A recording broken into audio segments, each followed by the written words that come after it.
Open up the door, it's Dave!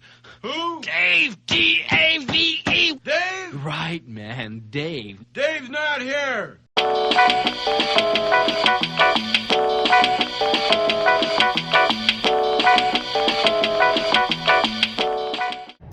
Today I wanted to talk to you about Elon Musk. And I know Elon Musk is a bit of a lightning rod. Goods and bads go with him. He tends to be at the center of controversy, and it seems like most of the time he likes to make things all about him and stay at the forefront and keep himself in the news and make himself sort of popular that way. And when I think about it, I realize that he's much more like Thomas Edison in that sense. And Edison was sort of misunderstood in a similar sort of way.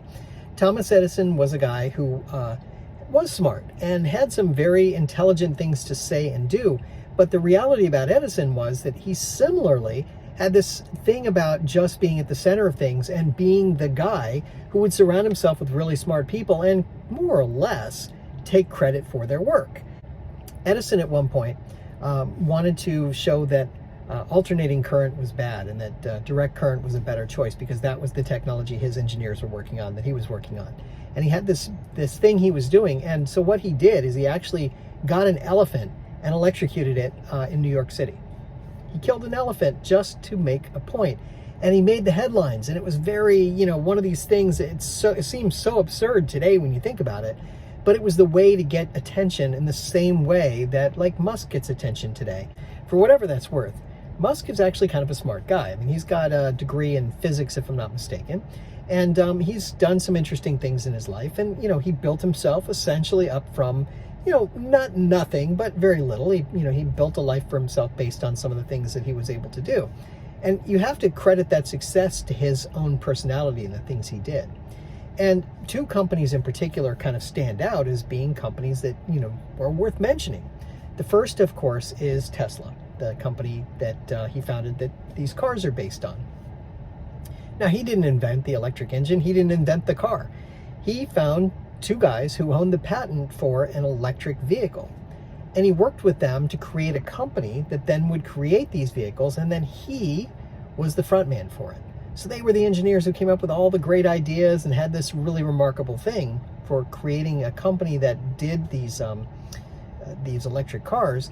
And then he was the guy who sat up and, got everybody to notice. And he figured out how to market them the best and how to get them out there and how to tell people about them and how to get money coming in to actually be able to build them. And there's a really kind of an interesting story about him and how he got some of the money from some of the car companies.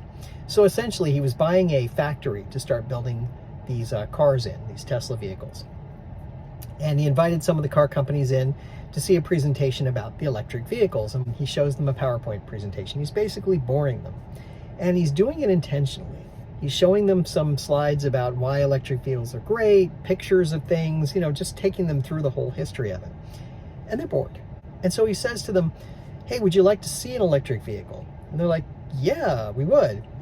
So he takes them out of the building and downstairs to a garage where he has I believe it was a Cooper Mini that's sitting on the floor down there. And somebody who was familiar with the car looks at it and goes, "Yeah, it's a Cooper Mini, that's great." He goes, "But it's electric." What he had done was had his engineers work on converting this Cooper Mini to a fully electric car. He was able to put the battery pack and the motor so that the car would run that way. And he let them drive it. And they all were totally wowed by this because he actually came up with something that was such a clever way to demonstrate what he was doing and how this car company was going to work. It was a really remarkable thing. And I just find that really fascinating. It's just the way he presented himself and got this going was kind of an amazing thing. He just figured out how to get people engaged and get the money flowing so that he could have the capital to start building these cars. Now, I should also point out that for Tesla, one of the things they did was they've open sourced a lot of their patents to allow other car companies to manufacture the engine that they're using for the Tesla and some of the components that they have to make sure that the electric vehicle revolution actually happens by just allowing others to use the patents and some of the things that are out there. There's a licensing deal. It's not quite as simple as somebody just using it, but the principle is that he's figuring out how to change the world in that sense. The other company I'd talk about is SpaceX. SpaceX is kind of an interesting story. The federal government had recently decided they were going to change the way that they were looking at space, that it was costing too much to have all these private contractors working with the government to launch vehicles into space. It was just too complicated. There was too many variables there. There were too many things happening, and it wasn't the right mix. So the government changed their policy and said, you know what, we're going to launch vehicles by having private companies come in and do the launching. And so Elon Musk was interested in this notion, though it really wasn't something he was planning on getting involved with. He wanted to get to Mars. There was something in the back of his mind, he wanted to get to Mars, and he finagled an invite to go to a space conference, and the Russian Space Agency was there. And he started talking to some of the Russian dignitaries and talking about how it would be great if they could go to Mars. And one of the dignitaries, one of the heads of the Russian Space Agency, laughed at him and said, "We're not going to Mars. Why would we go to Mars?" And he took it as a personal affront. He thought that that was rude of the man to say something like that to him because he had this dream, he had this idea. And so Musk decided he wanted to get in the space business because he wanted to prove them wrong. That was the whole point. And so he started up SpaceX as a way to get into the business. And by the way, every time I say the word SpaceX, I think to myself, you know, Elon Musk has this juvenile sense of humor. If you look at all the model cars that he has for the Tesla, they spell out SEXY. And when you listen to SpaceX being said, think about what he might actually be saying when he says that, because he has that sort of juvenile sense of humor. Anyway, so he founded SpaceX as this idea to get into space. And he wanted to be on the forefront of it. So he hired a bunch of former NASA engineers who had worked at other companies, who did the rocketry programs for these companies, and hired them on. And what he did was he basically played survivor with them. He moved them off to an island somewhere and had them working on a new design for rockets. Rockets had not changed much in the 50-year history of rocketry. They were essentially running the same, with similar plumbing to the way that they had been built in the 1950s and 60s when we first started building rockets. You know, the way the engines worked, the fuel sources we used, all of those things were very old school in that sense. They hadn't really evolved a whole lot. And he wanted these engineers, these smart, basically rocket scientists, to come up with something better.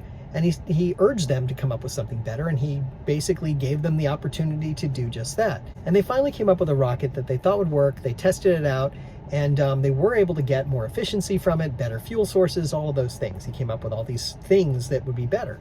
They came up with those things that would be better. And then it was a matter of, hey, we built this, now can we use some technology, some computers, some smarts to make the rocket not expendable? Because that's one problem you have with the rockets that we used up until that point. They were essentially expendable. Yeah, there was a whole thing about how you could recover the solid rocket boosters that were used for the space shuttle program, but in general, the rockets were all expendable. And he was like, you know, they shouldn't be expendable. We should be reusing them. If we're going to get in the business, we want to make sure that we can recover those rockets and reuse them, because there's a cost savings that goes with that, especially if we don't have to go through all the bureaucracy of cleaning them, sending them off somewhere to refuel them, blah, blah, blah. We can really get some efficiency. So we should land the rockets back at the same place they took off from and actually be able to reuse them at that point. And the fairings that come off of the top of the rocket that cover the whatever is being launched into space, those should be recovered too, because that costs us something every time we use them. He was thinking about it as strictly a business. How could we make money on this? And so he actually started planning for that. And they had many trials of launching rockets and trying to land them on a drone ship to see what would happen. And each time it got better, because the computer systems got better, because the telemetry got better, because the science behind it got better, and they got smarter about it. And all these engineers working on this came up with better and better things. And so he got in the business of doing it just because he wanted to spite someone who laughed at him, basically, and came up with a very successful business. Now, it wasn't without its problems. When he first started and first got in the business, he applied for the contract with NASA to do the private space business, along with 5 or 6 other companies. And Boeing was one of the other companies that came along that had been a contractor up to that point. And one of the, I believe it was Administrator Golden was the person who was being interviewed at one point.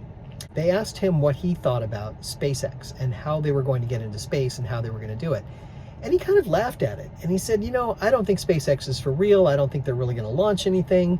I think we'll have launched, 50 or 60 times with a Boeing rocket, and we'll have had more success before they even get off the ground. Funny words, right? Because flash forward, SpaceX was launching and reusing rockets many, many times before Boeing ever got their rocket off the ground officially. I mean, they had some test flights and some things they did, and finally they're getting around to getting something going, but it wasn't as simple as they thought it was going to be to get those rockets going. So it was interesting that, again, Musk took it to heart that someone kind of derided him a little bit and used that to his advantage to create a better system for launching rockets and come up with something. One of the things that happened was in 2022, Elon Musk said that they wanted to have one launch a week of any of their rockets. That was the plan. And the previous record for number of rockets launched by a country was 60 rockets, and that was by Russia in sometime in the late 80s, early 90s, somewhere in that range. I'm not sure exactly when, but the record was 60 rockets. And last year, SpaceX launched 61 on their own. It was amazing. There were, I believe, 180 rockets total launched in 2022. 61 came from SpaceX. So he exceeded what the Russians had done. The company is looking forward to getting the Starship up there, which is the heavier lift rocket. So you think about, they do the Falcon 9, which has 9 engines on it, which launch satellites into basically low Earth orbit. So they're at a certain altitude. And then they can use the Falcon Heavy, which is 3 Falcon 9 rockets, so it has 27 engines on it. They give you more thrust and propulsion to get into higher orbits, and that's how they get some of these satellites up to the orbits they need to get to. So they do the Falcon 9 for the smaller scale ones that are in low Earth orbit, and then 3 of them together that they call Falcon Heavy to get into higher Earth orbit. And then they're working on Starship, that will be a even bigger rocket that will get, I believe it has 32 engines on it, if I'm not mistaken, that are bigger engines that can get more thrust, that can actually go into deeper space. So you could theoretically get to the moon or Mars in that case, because you could get out of Earth's orbit and have enough fuel and enough propulsion and momentum to be able to travel further. And it's remarkable that he's been working on this. Now, sure, he's had some troubles with the FAA and he's had some troubles with NASA and whatever, but the point is he's actually making some headway in creating a space rocket system that will get into space and push further. The engineers there are so smart in figuring this out, and he's hired the best and the brightest to make this work, and it's fascinating to me.